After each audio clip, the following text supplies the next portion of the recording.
Ouais, je vois que ça marche. Donc, si ça te va, je te laisse la main et puis, tu as donc, 5 à 7 minutes pour me présenter ta bonne pratique. Ok, magnifique. Alors, bonne pratique, je ne sais pas. Je partage volontiers mes questionnements.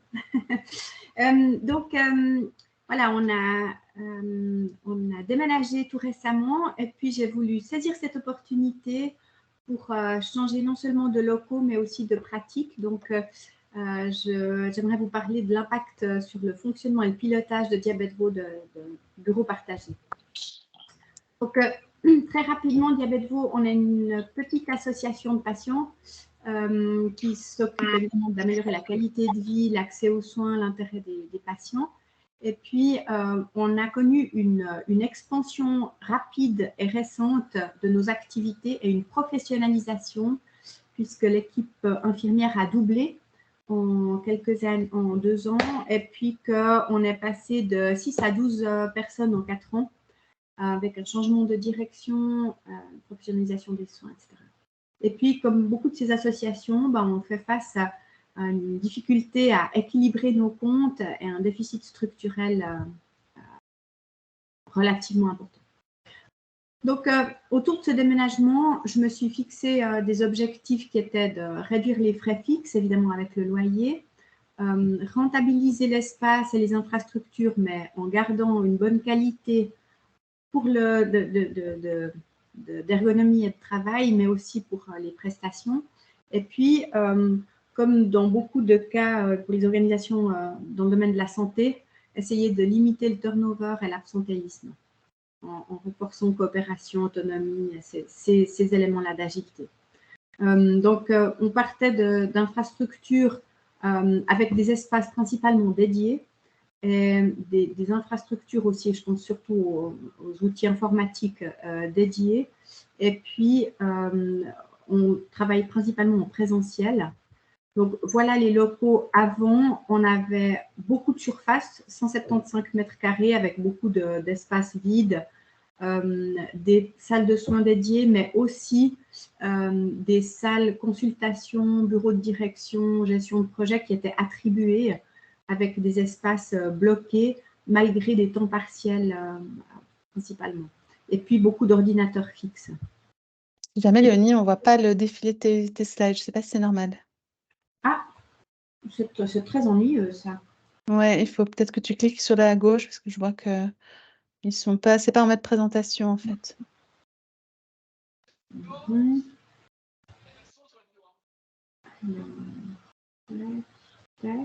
Là, vous le voyez? Oui, là, c'est bon. Alors, donc, simplement, avant, on avait vraiment des espaces spécifiques et des ordinateurs fixes, malgré, au fond, passablement de temps partiel. Et puis, aujourd'hui, on a déménagé dans un espace qui est assez intéressant parce qu'on le partage avec d'autres associations. Et du coup, on a des espaces de rencontres communs aussi pour les pauses et les réunions. Et puis, j'ai fait mettre partout des docking stations qui nous permettent d'être mobiles, en tout cas pour tout ce qui est autre que les salles de soins dédiées où il y a vraiment du matériel spécifique. Alors, au niveau des constats, avant d'ouvrir la discussion, donc pour ce qui est du déficit structurel, bonne opération, on a réduit de moitié notre loyer, plus d'espace partagé, moins de mètres carrés perdus. On a gardé une bonne qualité au travail et pour les patients qui sont aussi contents. Et puis, j'ai l'impression que ça se prête aussi plus aux collaborations. En tout cas, c'est ce que m'ont rapporté les collègues dans les entretiens d'appréciation annuels. Et je n'ai pas, pour l'instant, bon, c'est très récent, de problèmes d'absentéisme ou de démission. Par contre, ce que je constate, c'est que le bureau que moi j'occupe à temps partiel est très peu utilisé par le reste de l'équipe. J'ai l'impression de favoriser aussi dans le fonctionnement le travail participatif, l'autonomie, mais elle est peu investie, me semble-t-il. Et du coup, les questions que je me pose, c'est au-delà de ce que j'ai fait en termes d'environnement pour favoriser ces changements, est-ce qu'il y a d'autres pistes que je devrais investiguer, comme par exemple, partager plus les agendas ou planifier aussi l'occupation des locaux.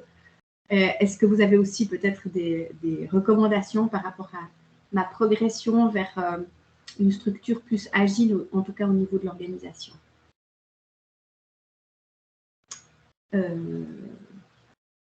Super, merci. Ok. Du coup, ce que je propose, c'est que s'il y a des questions ou peut-être des partages d'expérience, puisque c'est aussi ce que tu souhaites, Léonie, puissiez simplement lever la main et je vous donnerai la parole.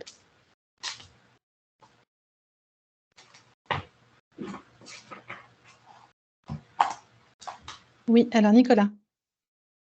Oui, bonjour à tous. Moi, c'est une question, hein, Léonie. J'ai pas de bonne solution à brûle pour point comme ça, mais juste la question.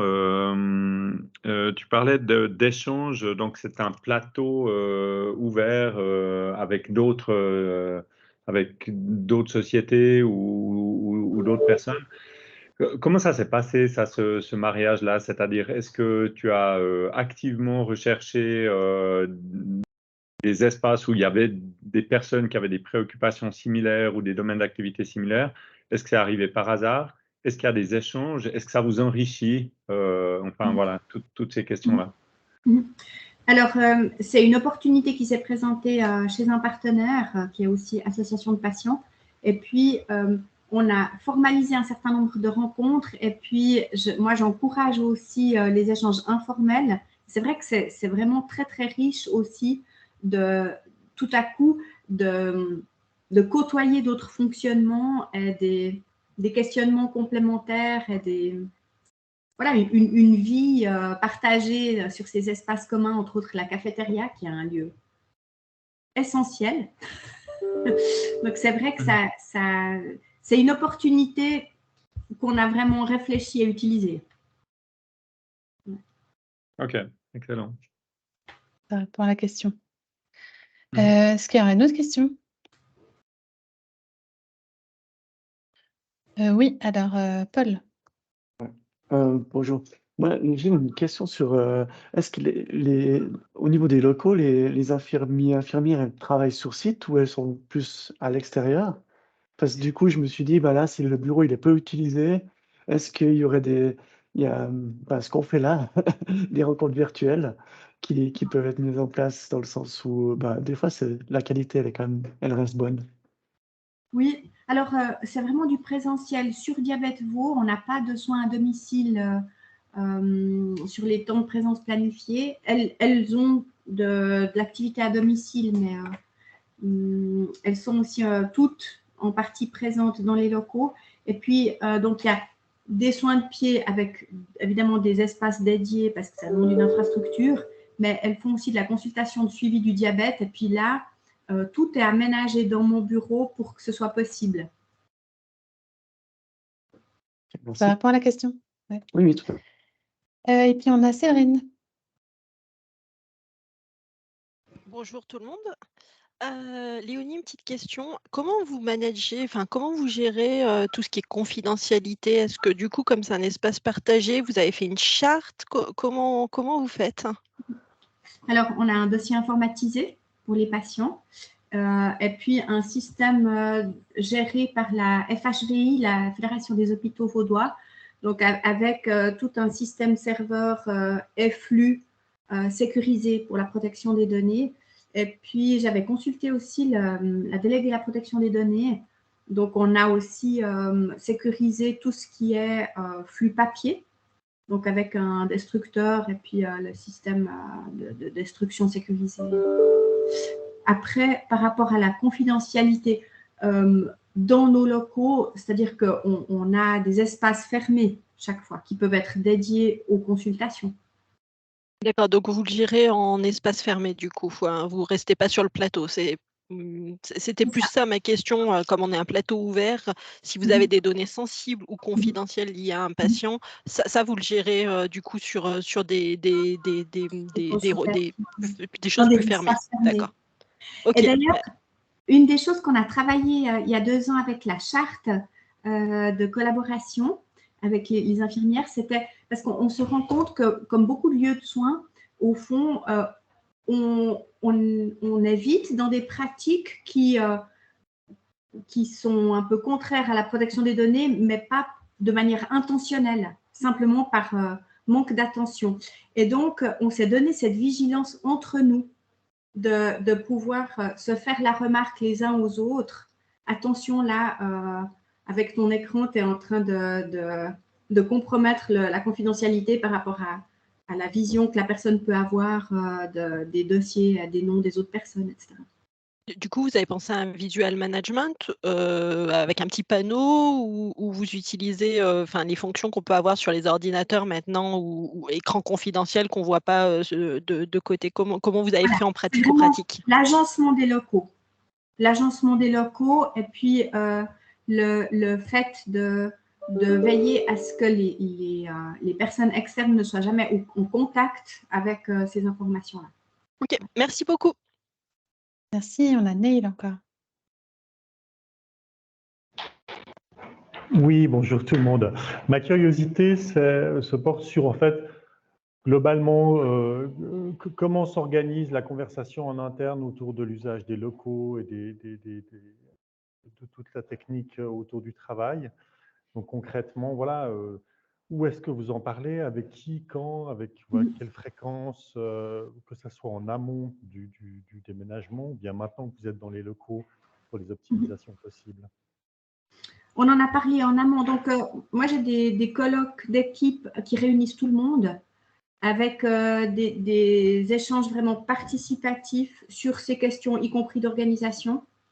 Et on a aussi, dans les entretiens annuels, là, je viens de les faire justement, on aborde aussi cette question du climat et de l'ergonomie, des moyens mis à disposition pour le travail à chaque fois. Et puis, on a aussi fait un travail en commun pour l'aménagement de l'espace d'accueil avec l'équipe. Merci. Par rapport à la question? Oui, merci. C'était aussi une invitation à utiliser ces espaces pour continuer cette optimisation au fil de l'eau. Ouais. Merci. Ouais. Merci. Est-ce qu'il y aurait une autre question? Moi, j'en ai une, je me permets, puisqu'il y a plus d'autres questions. Tu as mentionné que l'autonomie est encouragée, mais peu investie. Qu'est-ce que tu entends par là? Parce que ce n'était pas très clair pour moi, en fait. Alors, dans l'utilisation des locaux, typiquement, toutes et tous ont accès à l'organisation, la planification d'utilisation des locaux, mais il y a une sorte de routine qui est installée. Et puis, j'encourage aussi le fait que l'organisation des locaux se fasse de manière commune, mais je me retrouve pas mal à faire moi-même les démarches et le travail. J'ai l'impression qu'il y a une sorte de... elles sont utilisatrices, au fond, des éléments. Question de rôle, peut-être, à réfléchir. Oui. Ouais. Ok, merci beaucoup, Léonie.